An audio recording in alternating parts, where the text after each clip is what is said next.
Nimekuja hapa kama katibu mkuu wa chama cha Azimio, na nataka niwaulize, katibu mkuu wa chama cha ODM ni nani? Ni nani? Hata wale wachezaji wa kulipia wako Bondo saa hii wamesikia, wanajua Sifuna ndio katibu mkuu wa chama cha baba. Watu wa baba, nione kwa mkono, nione kwa mkono, nione kwa mkono.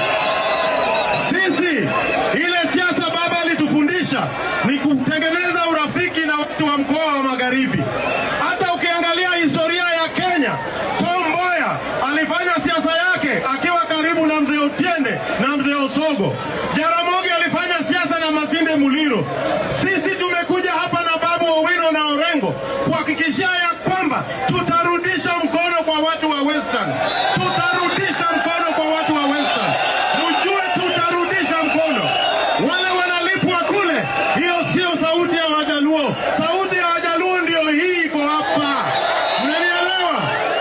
Nataka mjue, saa hizi wamepora mali yenu ya sukari. Wameuza viwanda na miwa zilizopandwa bila kulipa pesa yoyote. Sasa wamekuja wanataka kuchukua dhahabu. Nataka mjue tuko gangari.